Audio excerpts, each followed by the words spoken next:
नाज़रीन आदाब, जाबीन का आज का ताज़ा शुमारा लेकर मैं फैयाज़ अहमद फैयाज़ आपकी खिदमत में हाजिर। नाज़रीन, आप जानते हैं कि इस प्रोग्राम की वसातत से हम मुख्तलिफ मामलात से मुतल्लिक इंफॉर्मेशन आप तक पहुँचा देते हैं। कभी हम सेहत से मुतल्लिक बात करते हैं, कभी हम तालीम से मुतल्लिक बात करते हैं। हाल ही में हमने सेहत से रिलेटेड कई मौज़ूआत और कई बीमारियों के हवाले से आपको जानकारी दे दी। और इससे पहले हमने बात की कि जो यहाँ पे फ्लड आया, उसके बाद जो पानी की सप्लाई की जो पोजीशन है जो मुतल्लिका महकमे ने बहाल की, उस सिलसिले में हमने बात की। लेकिन आज हम बात करना चाहेंगे एक और सहूलत पावर से मुतल्लिक। कुछ अजला ऐसे हैं जहाँ पर रिसेंट फ्लड्स की वजह से जो पावर सप्लाई का निज़ाम है कहीं कहीं वो मुतासिर हुआ। लेकिन साथ साथ अभी अगर हम देखेंगे आगे, अगर हम नज़र दौड़ाएंगे तो आगे जो सीज़न आ रहा है वो है मौसम सरमा का सीज़न, या जन वंद वनान वंद ये साथ ये मज़ तो पावरी के लिहाज सारी खुद बोड़ मसल, सुबह अगर कोई बात होती है किसी घर में, शाम को अगर बात होती है किसी घर में, वो सिर्फ पावर के हवाले से होती है। लेकिन अभी जो हम देखते हैं कि पिछले कई बरसों से जो हमने देखा, जो सरकार है, सरकार की तरफ से जिस तरह की भी कोशिशें की गई और हमने वाकई तौर एक बहुत बड़ी तब्दीली देखी, बहुत बड़ा बदलाव देखा कि चाहे कर्टेलमेंट की हम बात करेंगे, चाहे हम सप्लाई की बात करेंगे। लेकिन प्रिपेयर्डनेस अभी क्या है विंटर के हवाले से, आपने केबलिंग के हवाले से सुना होगा उसकी क्या सूरत हाल है। स्मार्ट मीटरिंग के हवाले से हमने देखा था कि पहले बहुत हाहाकार मच गई थी, लेकिन अब इस वक्त सूरत हाल कुछ डिफरेंट है। लोड के हवाले से क्या करना चाहिए, और इसके साथ साथ अगर हम पावर कट्स की बात करेंगे उस सिलसिले में किस तरह का सिनेरियो रहेगा, क्या कुछ हमें करने की ज़रूरत है, ख़ुसूसी गुफ्तगू हम आज आप तक पहुंचाना चाहेंगे। और हमने आज इस सिलसिले में अपने स्टूडियो में मद्दू किया है यह जनाब शब्बीर हसन साहब, जो इंजीनियर है पावर डेवलपमेंट डिपार्टमेंट अवंतीपोरा। जनाब शब्बीर हसन साहब, आपका वेलकम है हमारे प्रोग्राम में। शुक्रिया। इनके साथ तशरीफ रखे हुए हैं ये है जनाब मोहसिन बशीर साहब, जो इंजीनियर है power development department Khanyar Srinagar. जनाब मोहसिन बशीर साहब, आपका भी वेलकम है, खुशामदीद है हमारे प्रोग्राम जहाबीन में। जनाब शब्बीर साहब, चूँकि हम विंटर प्रिपेयर्डनेस के हवाले से बात करेंगे, लेकिन ज़मनन मुझे सबसे पहले एक सवाल जहन में आ रहा है, क्योंकि आप ताल्लुक़ रखते हैं बिल्कुल पुलवामा ज़िले से। अवंतीपोरा जो इलाका है या जो आपके इसमें आता है एरिया जो आपका है, जो रिसेंट जो फ्लड हुए, फ्लड की वजह से जो आपने देखा कि श्रीनगर के कुछ इलाके जो हैं वो मुतासिर हो गए, या अगर हम अनंतनाग की बात करेंगे कुछ इलाके मुतासिर हो गए, और भी कुछ अजला है जहाँ पे इफ़ेक्ट हुआ फ्लड्स की वजह से। और जल्दी जो मुतल्लिका महकमे हैं उन्होंने मौके पर उन मसाइल का सदबाब किया, उन्होंने लोगों को सहूलियात मैसर किया। अगर हम पावर की बात करेंगे तो रिसेंट फ्लड्स की वजह से किस तरह का आपने वहाँ पे देखा कि क्या मुतासिर रही बिजली सप्लाई, और आपके डिपार्टमेंट ने क्या किया? जनाब शब्बीर साहब, आपके आगाज़ के कलिमात। अस्सलाम वालेकुम फयाज साहब, आपके नाजरीन को भी अस्सलाम वालेकुम। जहाँ तक रिसेंट फ्लड्स का ताल्लुक़ है और जो अवंतीपोरा जहाँ से मैं हूँ वहाँ से बहुत से इलाके इफ़ेक्ट हुए। पावर के लिहाज से बहुत सारे फीडर्स ऐसे थे जो फ्लड की वजह से रेस्टोर नहीं हो पाए कुछ दिनों तक भी। उसकी ख़ास वजह यह है कि जो लंबे स्पैन्स दरिया को क्रॉस करते हैं वो बिल्कुल पानी के साथ, क्योंकि पानी की लेवल बहुत हाई थी दरिया में, तो दरिया वो कंडक्टर जो था वो बिल्कुल पानी के साथ लगा हुआ था। पानी की लेवल जब तक नीचे नहीं आई तब तक हम वो वाले फीडर्स रेस्टोर नहीं कर पाए। उसके बगैर भी एक दो फीडर्स हैं जो मुतासिर हुए, लेकिन उनकी रेस्टोरेशन बहुत जल्दी हो गई। तो दो तीन फीडर्स अगर मैं नाम लूँ, एक एयरफील्ड पदगामपोरा साइड का फीडर है, और बेगपोरा एरिया आता है एक वहाँ का फीडर, और एक और रेलवे फीडर है। तो उनमें टाइम लगा, क्योंकि वो कंडक्टर बिल्कुल, जैसे मैंने पहले भी बताया कि वो बिल्कुल पानी के साथ लगा हुआ था वो कंडक्टर। तो फिर 2 दिन बाद भी हमारा स्टाफ है उनको हमको किश्तियों में भेजना पड़ा वो कंडक्टर वहाँ से निकालने के लिए, और फिर उसके बाद ही वो रेस्टोर कर पाए पावर। और हमारे स्टाफ बिल्कुल पूरे दिन उस दिन बिल्कुल मैं कह सकता हूँ कपड़ों के बगैर काम कर रहे थे। तो it was very hard, but हमने रिस्टोर किया और उसके परमानेंट सोल्यूशन के लिए भी हमने ऑलरेडी एग्जीक्यूटिव इंजीनियर साहब से रिक्वेस्ट की है कि उसमें 2 बड़े लैटिस स्ट्रक्चर्स खड़े किए जाएं दोनों साइड में, ताकि आगे के लिए जब भी ऐसी कोई सिचुएशन आए तो ऐसा ना हो कि 3 दिन तक, जैसे 2-3 दिन तक हमें सफ़र करना पड़ा, वैसा दोबारा ना हो।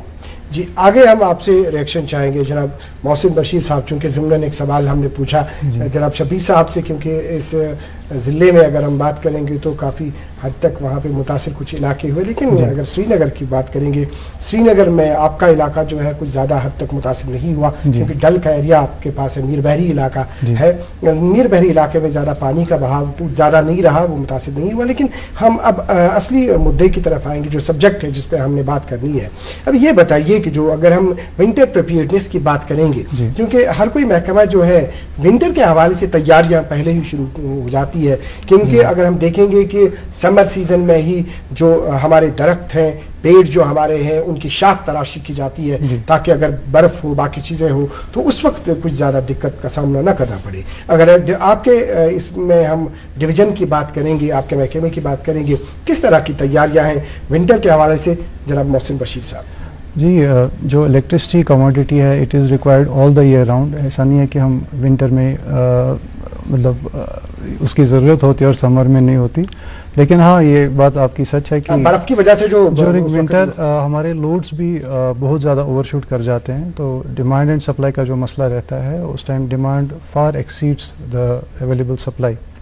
और उसके ऊपर जो जोग्राफिकल चैलेंजेस हैं, जैसा आपने कहा मीर बहरी, डल और for that matter any other place in KPDCL, during winter जो मतलब जो कॉरिडोर होता है जहाँ से ट्रीज़ वगैरह होते हैं, तो उस वजह से मतलब अक्सर आउटेजेस हो जाती हैं। तो मिनिमाइज सच आउटेजेस हम रेगुलर जो प्रूनिंग है ब्रांचेस की वो कराते हैं, not only just before winter, we do it continuously. ये प्रोसेस, ये एक कंटिन्यूस प्रोसेस है। During the onset of spring उस टाइम भी की जाती है, और during the onset of winter उस टाइम भी की जाती है। प्लस जो ड्यूरिंग विंटर हमने अक्सर देखा है कि जो ट्रांसफार्मर डैमेजेस होते हैं वो थोड़ा ओवरशूट कर जाते हैं बिकॉज ऑफ ओवरलोडिंग। तो उस टाइम हमारा जो ट्रांसफार्मर्स का बफर होता है वर्कशॉप्स में, ताकि टर्न अराउंड टाइम जो है वो कम हो। अगर कोई ट्रांसफार्मर डैमेज होता है, we are suppose to replace it within 12 hours. अब उतना टाइम मतलब कंज्यूमर भी हम सफ़र नहीं करा सकते, और हमारे पास एक एडिक्वेट प्रिपेयर्डनेस होती है जिसको हम DT बफर कहते हैं। तो before onset of winter we check all the buffers, और preventive maintenance is an extensive activity carried out on all the DTs as well as the network, जहाँ पे हम ये देखते हैं कि किसी ट्रांसफार्मर की ऑयल लेवल कम तो नहीं है, या किसी ट्रांसफार्मर की केबल्स जो हैं वो डिटेरिएटेड तो नहीं हैं, जो कि बाद में प्रॉब्लम कर सकती हैं। बिल्कुल, उस केस में हम वो प्रिवेंटिव मेंटेनेंस जो है बिफोर विंटर वो कंप्लीट हो गई होती है। और फिर हम नेटवर्क में जो फीडर्स हैं, 11 kV फीडर्स और डिस्ट्रीब्यूशन नेटवर्क्स, उसमें हम वीक स्पॉट्स जो हैं वो ऑलरेडी आइडेंटिफाई किए होते हैं, और उनका जो प्रिवेंटिव मेंटेनेंस है एस्टिमेट्स ऑलरेडी फॉरवर्डेड होते हैं, या जो एग्जिस्टिंग स्टाफ से हम रिपेयर कर सकते हैं वो पहले ही करके रखा होता है, so that we are fully prepared for catering to the load during winter. जी, शबीर साहब ये बताइए, अभी चूंकि आपने सुना मोहसिन बशीर साहब ने बता दिया, लोड के हवाले से यहाँ पे बहुत बड़ा मसला रहता है, बहुत बड़ा मुअम्मा रहता है। तो ये बताइए कि अभी लोड के हवाले से जो पब्लिक है, पब्लिक के हवाले से आप क्या कहना चाहेंगे, और डिपार्टमेंट किस तरह से इस लोड को मेंटेन करता है? क्योंकि अभी जो देखा जाता है, अभी इस वक्त शायद इस सिलसिले में ज़्यादा प्रॉब्लम्स का सामना नहीं करना पड़ रहा होगा डिपार्टमेंट को, क्योंकि ऑटोमेटिकली इस वक्त बिल्कुल निज़ाम जो है बिल्कुल स्ट्रीमलाइन है। तो अभी जो आने वाला विंटर है, जो लोड है, तो किस तरह से आप लोड को कंट्रोल करते हैं, क्या कुछ कहना चाहेंगे? बेसिकली विंटर जो ही मतलब हमारे कश्मीर में आता है, तो नेचुरल सी बात है लोड तो बढ़ना ही है। प्लस उसमें एक मसला ये है कि हमारा जो बीआर कंडक्टर है सारा, ऑलमोस्ट जो LT नेटवर्क है वो बीआर कंडक्टर पे है, और उसमें सबसे बड़ा चैलेंज जो हमारा होता है वो बिजली चोरी होती है, क्योंकि there are everywhere black sheeps in every community. तो पावर चोरी तो होती है। अब उस पावर चोरी की वजह से डिमांड और सप्लाई में जो तफावत आती है, ये डिफरेंस आ जाता है, क्योंकि डिमांड फोरकास्टिंग तो की नहीं जा सकती पावर चोरी के लिए। तो उसकी वजह से क्या है कि फिर फोर्स्ड कट्स लेने पड़ते हैं डिपार्टमेंट को। तो उसके लिए एक परमानेंट सॉल्यूशन की तरफ गवर्नमेंट गई है ऑलरेडी, जैसे cabling of all the LTE network has been taken in hand. ये स्कीम जो है ये पहले केबलिंग 5-10 साल पहले भी एक स्कीम आई थी RGGVY, उसके अंडर पहले ही इसकी शुरुआत हुई थी, लेकिन फिर बीच में ये रुक गया था मामला। अब रिसेंटली एक और स्कीम RDSS के अंडर ये जो केबलिंग है ये मतलब हाथ में ली गई है पिछले साल, और ये 3 इंस्टॉलमेंट्स में 3 किस्तों में ये सारा कुछ 2026 इसकी डेडलाइन रखी गई है कि सारा जो LTE इंफ्रास्ट्रक्चर है वो अपग्रेड होगा। उसमें जहाँ पे ट्रांसफार्मर्स की ज़रूरत होगी, क्योंकि हमारे सबसे डिमांड जो लोगों की होती है ट्रांसफार्मर्स की होती है, तो जहाँ पे ट्रांसफार्मर की ज़रूरत होगी वहाँ नया ट्रांसफार्मर लगेगा, और जो भी LTE नेटवर्क होगा वो फुली एरियल बंच्ड केबल से रिप्लेस होगा। तो अच्छा, ये अंडरग्राउंड होगा?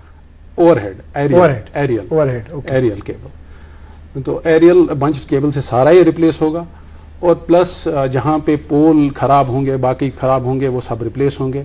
तो ये चूंकि ये एक दफ़ा ही नहीं हो पाएगा, इसमें 3 साल का टाइम है। तो अभी बहुत सारे फीडर्स कंप्लीट भी हो चुके हैं, पर्टिकुलरली श्रीनगर में, या इवन हमारे जो अर्बन फीडर्स आते हैं वो कंप्लीट ऑलमोस्ट हो गए हैं। तो अभी रूरल पे हम ये फोकस कर रहे हैं। तो हमारे अगर मैं अवंतीपोरा सब डिवीज़न की बात करूं, वहाँ 2 रूरल फीडर्स हमने ऑलरेडी ऑलमोस्ट कंप्लीशन पे लाए हैं। वहाँ स्मार्ट मीटरिंग का काम कुछ बचा है, बाकी वो लाए हैं। तो ये बेसिकली इसका टारगेट ही यही है, क्योंकि बिजली सप्लाई जैसे मोहसिन साहब भी फरमा रहे थे, ये राउंड द क्लॉक एक इंसान को चाहिए, और ये इतनी इम्पॉर्टेंट है कि कभी कभी हम ये भी देख लेते हैं कि पानी जो है, पानी भी डिपेंडेंट रहता है इलेक्ट्रिसिटी पे जी। इवन अगर एक ऑक्सीजन पेशेंट होगा जिसको ऑक्सीजन सप्लाई की जरूरत होगी, उसको भी बिजली की जरूरत है। बिल्कुल सही। तो बिजली की अहमियत और अफादियत को देखते हर एक इंसान चाहता है कि 24 घंटे मुझे मिले। 24 घंटे पावर सप्लाई मिलने का ख्वाब तभी पूरा होगा जब बिजली चोरी बंद होगी। देखिए, जिस तरह से अभी आपने बात की, क्योंकि अभी डिपार्टमेंट उस सिलसिले में भी बहुत सारे स्टेप्स लिए गए हैं। अभी इस वक्त अगर हम देखेंगे, इस वक्त कुछ ज़्यादा ऐसे चांसेस ही नहीं है, क्योंकि बिल्कुल डिपार्टमेंट ने कुछ ऐसे इनिशिएटिव्स लिए हैं। चाहे हम स्मार्ट मीटर की बात करेंगे, चाहे अभी आपने केबलिंग की बात की, कहीं कहीं देखा गया कि कुछ अंडरग्राउंड भी केबल्स बिछाई गई है पावर के हवाले से, बहुत सारी जगहों पे हमने देखा। तो अभी जो आपने केबलिंग के हवाले से जिस तरह से आपने बात की, या जिस तरह से आपने ये बता दिया कि लोड जो है, लोड ज़्यादा रहता है कहीं कहीं पे, लेकिन आपने कहा कि जो पोल का सिस्टम है, पोल कहीं लगाना है, बाकी चीज़ें चेंज करनी है, लेकिन एक सवाल हमारे सामने है।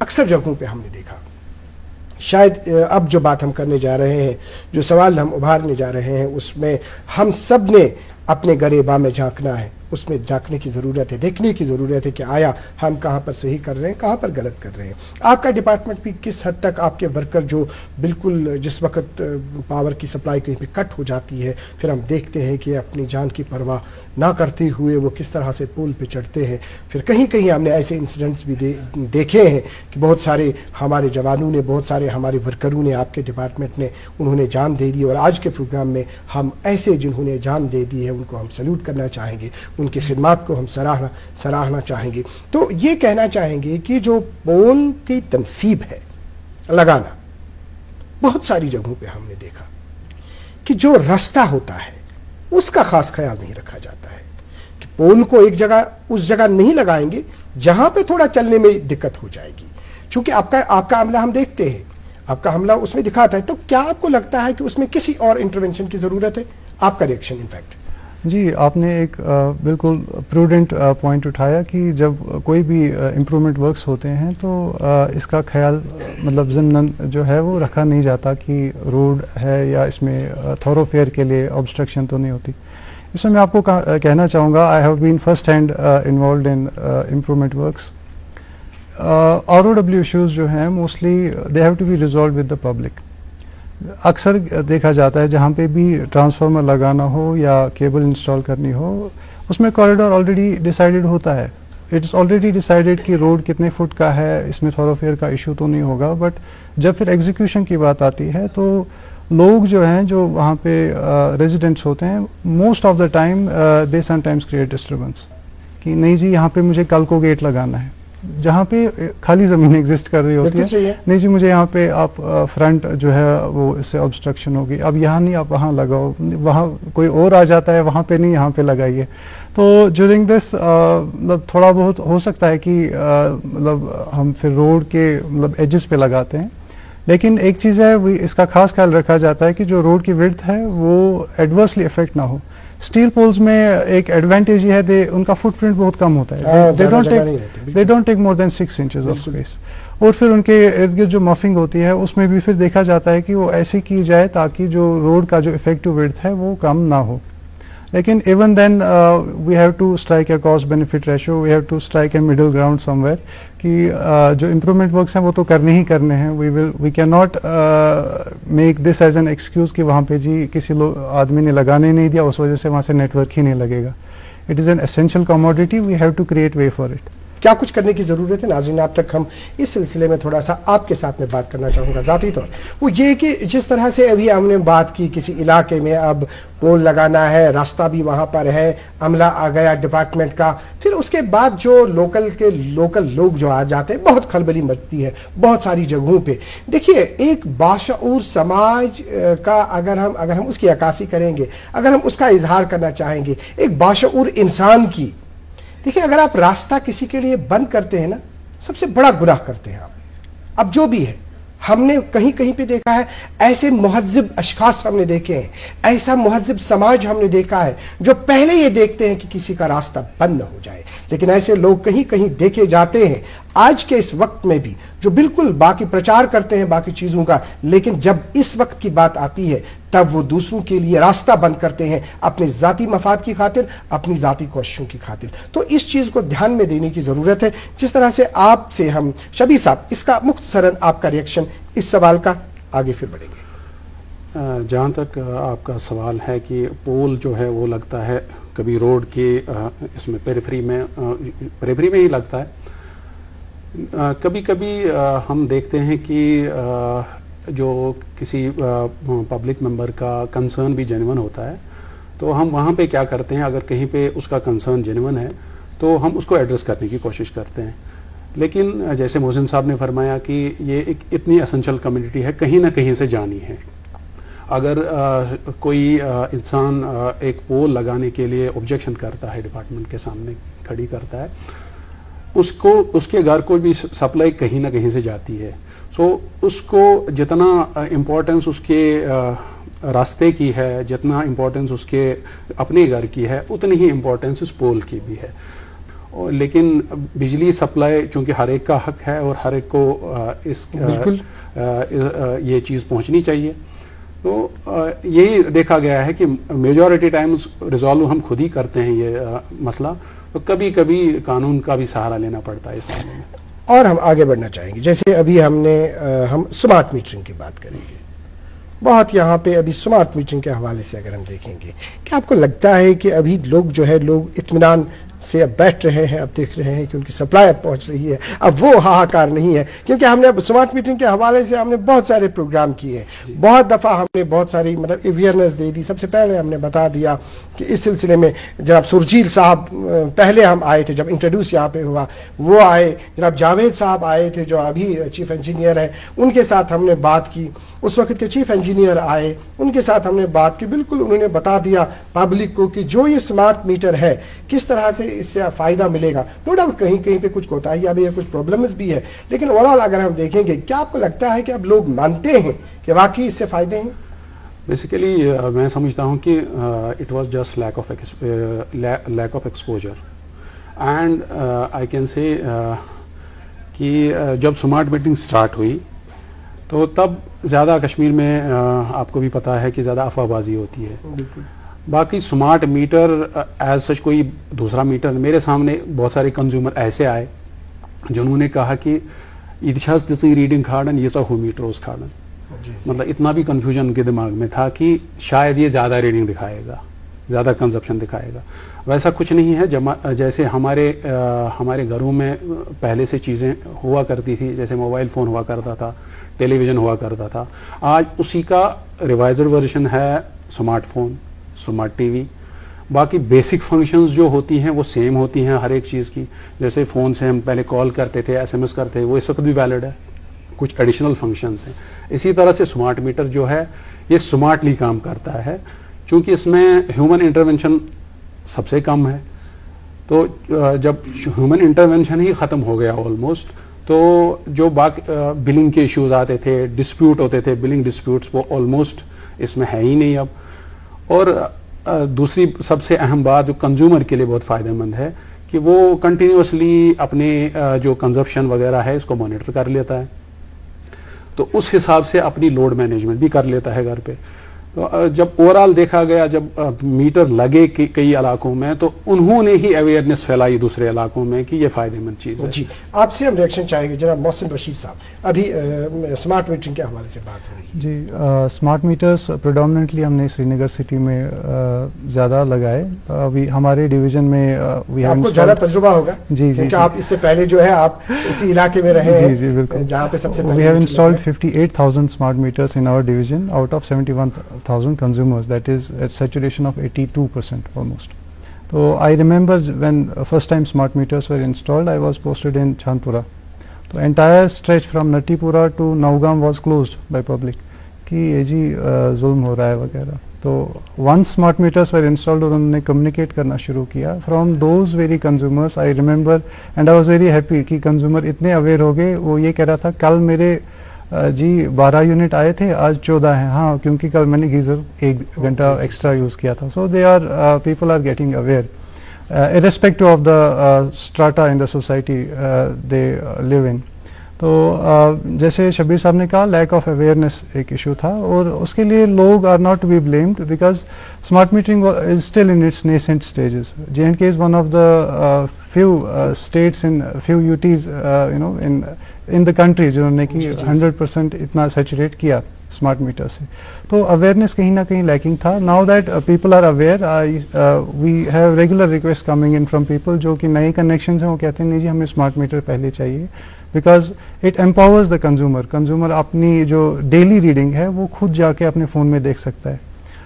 प्रीवियसली उनके घर एक महीने में एक बार एक मीटर रीडर जाता था, वो सीडी लगा के जो रीडिंग है वो देखता था और कंज्यूमर को उसके वर्ड्स पे जो है भरोसा करना होता, क्योंकि वो सीडी पे खुद नहीं जाके देख सकता था। लेकिन आज के ज़माने में एवरी 24 आवर्स कंज्यूमर के फ़ोन में उसकी रीडिंग आती है और उसको पता होती है कि इस महीने मेरी बिल कितनी होगी। प्रीवियसली क्या होता था कि उसको महीने बाद पता चलती थी मेरी बिल क्या है, आज तो कंज्यूमर को एडवांस में पता है। बिल्कुल। शबीर साहब ये बताइए, अभी जो ऐप है, बीच में हमने देखा कि कहीं पे उसमें वो ऐप शायद कहीं बंद हुई थी, अभी इस वक्त क्या सूरत हाल है? इस वक्त बिल्कुल वो फंक्शनल है, वापस वो चल रही है अभी। तो किस तरह के फ़ायदा उससे मिलता है, क्या कुछ इंसान देख सकता है? हर एक चीज़, जैसे अगर कोई नया कंज्यूमर होगा, अभी उसको स्मार्ट मीटर इंस्टॉल हो गया, रजिस्टर हो गया, उसके बाद वो अपनी एप्लीकेशन से अपनी कंज्यूमर आईडी और इंस्टॉलेशन नंबर उसके बिल पे मेंशन होता है, उससे साइन अप कर सकता है। फिर उसके बाद लॉगिन करके हर एक चीज़, डेली कंजप्शन उसकी, एक दिन की कंजप्शन कितनी है, उस दिन में बिल कितनी बनी है, ये सारी ग्राफ में भी और डिजिट्स में भी बिल्कुल मतलब वो देख सकता है। और उसी हिसाब, और उसके साथ दूसरी चीज़ उसके साथ है, कंपैरिजन विद लास्ट वीक भी उसके साथ अवेलेबल है। अगर इस ट्यूसडे को सपोज उसके 10 यूनिट आ गए दिन में, पिछली ट्यूसडे को कितने आए थे, उसमें कितना डिफरेंस, ज़्यादा जलाया इसने कम जलाया, तो उस हिसाब से कहीं कहीं तो फिर मतलब वैसी रेट्स दी गई थी पहले, इस वक्त क्या सूरत हाल है? रेट्स मतलब रेट्स जो दी गई थी कि मतलब कहीं कहीं ये भी सुना, उस वक्त कहा गया, लोगों ने कहा कि नहीं अब यूनिट्स की तरफ ध्यान नहीं दिया गया, फ्लैट रेट दी गई। नहीं, ऐसा कुछ नहीं है। जहाँ भी स्मार्ट मीटर इंस्टॉल है वो तो ऑटोमेटिकली रीडिंग जो है उसकी मीटर कंजप्शन जो है। आखिरी मैसेज क्या होगा इसमें?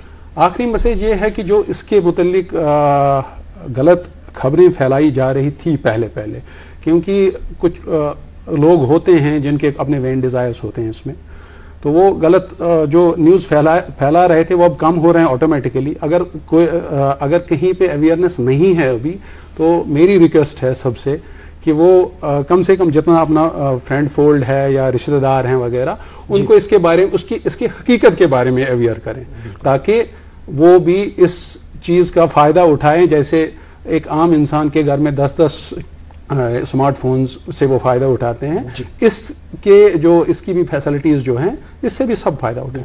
मोहसिन बशीर साहब, जो कि हमने बात की कि कहीं कहीं फ्लैट रेट दी जाती थी पास्ट में, अभी इस वक्त अगर हम बात करेंगे जहां जिस हिसाब से अभी मीटर चल रहा है, अभी जितने यूनिट्स है, क्या उसी हिसाब से बिल आ जाता है कि उसमें अभी कुछ तफावत है? और आपका इसमें रिएक्शन भी आखिरी और आपका मैसेज भी आखिरी।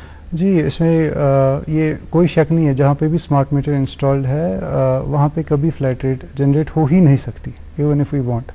तो जहाँ इलेक्ट्रिसिटी इज़ अ कमोडिटी, और जैसे कोई भी कमोडिटी है मेजर्ड क्वांटिटीज़ में ली भी जाती है और फ़रोख्त भी की जाती है। And same happens with electricity. जो स्मार्ट मीटर जो है ये मेजर्ड क्वांटिटीज़ में आपकी जो एनर्जी है वो रिकॉर्ड करता है और उसी के अकॉर्डिंगली आपकी बिल बनती है। Even if you go in your app, आपको यूनिट्स के रेट्स भी दिए जाते हैं कि आपके यूनिट्स अगर इतने नंबर हैं, इतने यूनिट्स के हमने ये रेट चार्ज की है, इतने यूनिट्स के हमने ये रेट चार्ज की है, और उस पर जो आपका बिल जो है इतना बनता है। तो फ्लैट रेट का कोई कंसेप्ट ही नहीं है स्मार्ट मीटरिंग तो में। किस तरह से आप आखिरी अपना मैसेज देना चाहेंगे आज के प्रोग्राम के हवाले से आवाम को? देखिए, मैं ये कहना चाहूँगा कि इलेक्ट्रिसिटी, इवन अगर आप मीटर्ड इलेक्ट्रिसिटी यूज़ करते हैं और आप पिलफरेज में भी जो है इंडल्ज नहीं करते, even then you have to judiciously use electricity. क्योंकि जब आप अपने एंड पे, कंज्यूमर एंड पे जो बिजली बच जाती है, it is as good as we have generated much more energy at the pumping end, क्योंकि हमें फिर as a distribution licensee we have to account for the losses. तो अगर कंज्यूमर एंड पे जो बिजली है कुछ बच जाती है, just because we were a bit more smart with our consumption, जो डिवाइस ज़रूरत नहीं है उसको बंद किया जाए, या शाम को अचानक से सारी डिवाइसेस ऑन ना की जाएं, जिससे कि हमारा जो ग्रिड है वो स्ट्रेस में आ जाता है। जो गैर ज़रूरी लोड है वो आप दिन में चला सकते हैं, जो ज़रूरी लोड है जैसे लाइटिंग वो शाम को चाहिए, दिन में उसकी ज़रूरत नहीं है। तो अगर हम थोड़ा सा स्मार्ट रहेंगे, we can easily provide 24/7 electricity, अगर जुडिशियस यूज़ हर जगह हो और पिलफरेज जो है वो कंट्रोल। बहुत खूब। और ये जो बिल है, मैं अर्ज करना चाहता हूँ, जो ये बिल है जिसकी आप बात कर रहे थे, फ्लैट रेट वगैरह, ये ऑटो जनरेटेड बिल है। यहाँ से मीटर ने कम्युनिकेट किया अपना कंजप्शन, वहाँ ऑटोमेटिकली बिल जनरेट होता है। बिल्कुल, हम उम्मीद करेंगे जिस तरह से आपने कहा कि ग्राउंड लेवल पे इस तरह ही अमल दरामद हो। जनाब मोहसिन बशीर साहब, दूरदर्शन न्यूज़ का अपना कीमती वक्त देने, जाबीन प्रोग्राम में शिरकत करने के लिए आपका बहुत बहुत शुक्रिया। जनाब शबीर हसन साहब, आप यहाँ तशरीफ लाए, आपने जाबीन प्रोग्राम में शिरकत की, आपका बहुत बहुत शुक्रिया। शुक्रिया। नाज़रीन मोहतरम, आपका भी बहुत बहुत शुक्रिया। आपने हमें आधे घंटे से देखा, आपने हमें सुना, लेकिन चलते चलते एक गुजारिश है, वो ये है कि जब रोड कहीं पे, वहाँ पे मतलब मैगडम बिछाया जाता है, वहाँ पे जमा मत हो जाइए। वहाँ पे अपने अगराज और मकासद के लिए इस तरह से मत कीजिए, भीड़ भाड़ बाकी चीज़ें डिस्टर्बेंस हो जाती है उनको। या कहीं पे पावर डेवलपमेंट डिपार्टमेंट का अमला आता है, पोल कहीं लगाना है, अपने मफादात के लिए उनका काम भी डिस्टर्ब किया जाता है, कहीं कहीं हम देखते हैं। आज के प्रोग्राम में इतना ही। अगले शुमारे में हम आप एक और मौजू के साथ हाजिर खिदमत होंगे। जब तक के लिए अल्लाह हाफ़िज़ नासिर।